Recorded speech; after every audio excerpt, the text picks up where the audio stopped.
Hello friends, आज का ये वीडियो है 12th हाउस के ऊपर।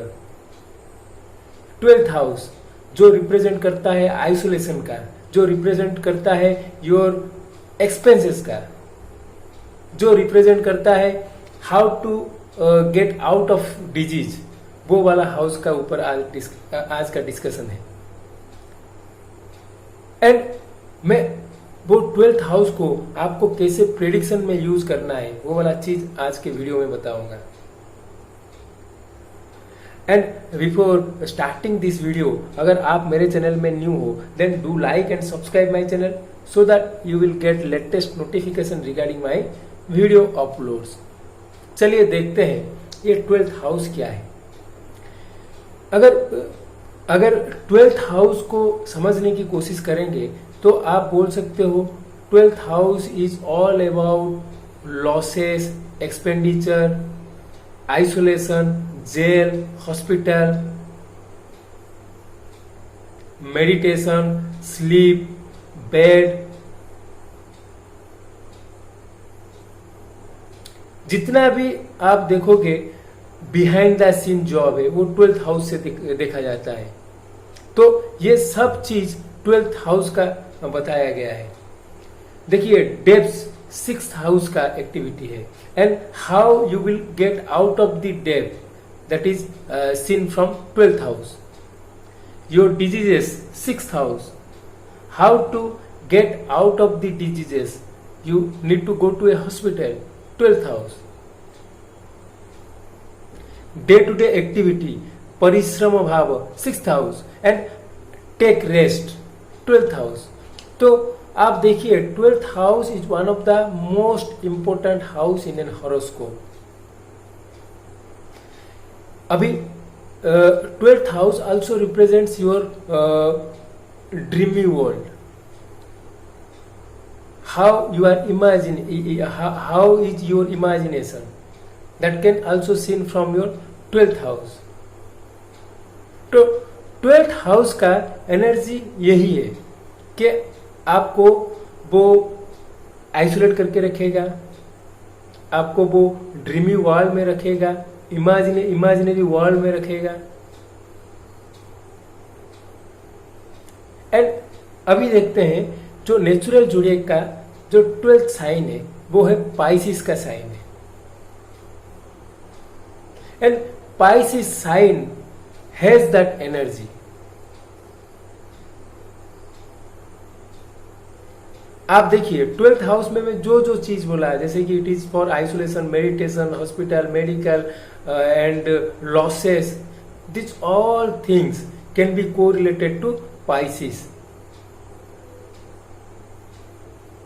ओके, देन चलिए देखते हैं इसको कैसे प्रेडिक्शन में यूज करना है। तो पहला स्टेप है, देखिए 12th house. 12th house is 4th from 9th house and 9th from 4th house. तो आप देखिए आपका फादर का mother you can see from 12th house. It is सुख भाव of your father and you can see mother's father because it is 9th from 4th house. ये दो चीज आप हमेशा याद रखिए।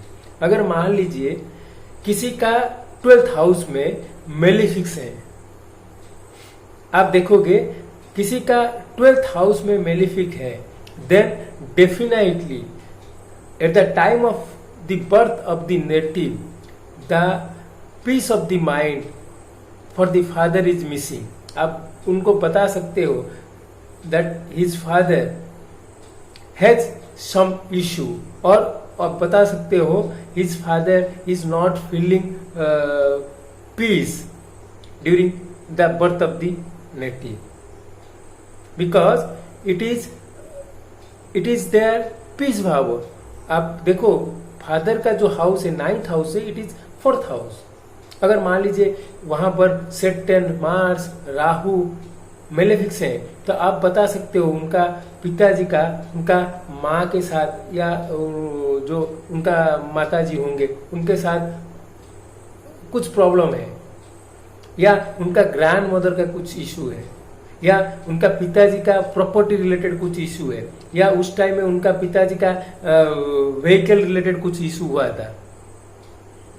These are prominent events. Because आप देखिए जो 12th हाउस है, it is 4th from 9th house, and remember that is the cause of your losses. आपका पिताजी का 4th हाउस में वो सब चीज है, that is the reason for your losses. इसलिए आप देखिए हमेशा malefics are not good in 12th house, because they will not give you peace when you are in isolation. आप जब अकेले रहते हो, you will not get the peace of the mind. अगर देखेंगे कोई नेटिव का 12th हाउस में कुछ प्लैनेट्स है, मान लीजिए बेनिफिक प्लैनेट्स है, then his father in a good mood, और वो आप बोल सकते हो he has the peace of mind when this child is birth, or he has something done good with his mother, or he has done some good related to property, vehicle, and same चीज है। 12th house is also 9th from the 4th house.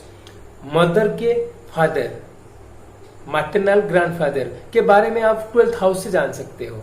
अगर वहां पर malefic है, then there is definitely some issue with the maternal grandfather.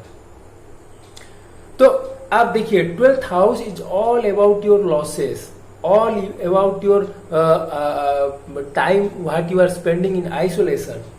आप जो isolation में time spend करते हो, that represents 12th house. And आप जो और एक चीज है, 12th house is 6th from 7th house.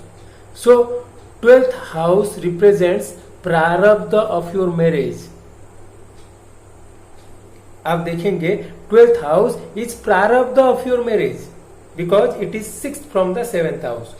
6th house from any house is the प्रारब्ध related to that house.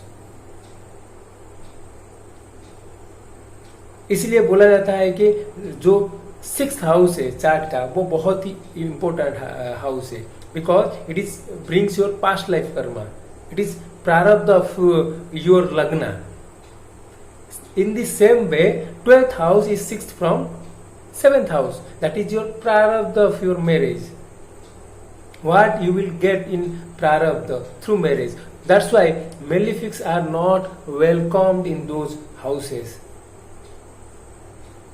Benefics are very good in 12th houses.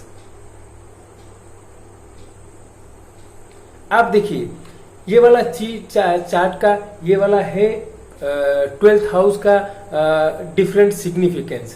And मान लीजिए वहां पर किसी का मेलेफिक्स है, तो आप उनको स्ट्रेट बता सकते हो he has definitely some issue in marriage. Marriage का इशू रहेगा, इधर फादर का प्रॉपर्टी का रिलेटेड कुछ इशू हुआ होगा, या मदर का मैटरनल ग्रैंडफादर फादर का कुछ इशू हुआ होगा, या पैटर्नल ग्रैंड मदर का कुछ इशू हुआ होगा during the birth of this native. These are all the prediction you can do। and उसके लिए रिमेडी पार्ट क्या होना चाहिए 12th हाउस का? पहला तो है कि आप 12 साइवल मंत्रा को जाप कर सकते हैं। 12 साइवल मंत्रा ऑफ योर इष्ट देवता यू कैन चांट, जैसे कि ये वाला मंत्र ओम नमो भगवते अकुपाराय, या ओम नमो भगवते वासुदेवाय, ओम नमो भगवते वासुदेवाय, ये वाला मंत्र को आप जाप कर सकते हो। And 12th house is represents fasting. 12th house fasting को रिप्रेजेंट करता है, so you try to do fasting on Upapada Lagna day. The pada of 12th house is called as upapada. Find your upapada and do fasting on that day to cleansing your 12th house, and do chant that 12 Saival mantra of your Ishta Devata. So for any issue related to your 12th house, related to your time what you are spending in isolation, or your time in bed, or your time in what you are spending behind the scene. If there is any issue, you do these remedies, these simple remedies.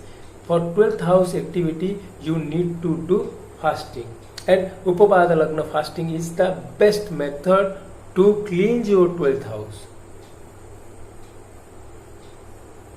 And do chant the 12 Saival mantra for your Ishta Devata.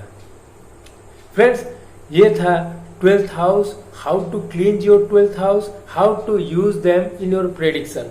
Hope you enjoy this video. Do like and subscribe my channel. Thank you.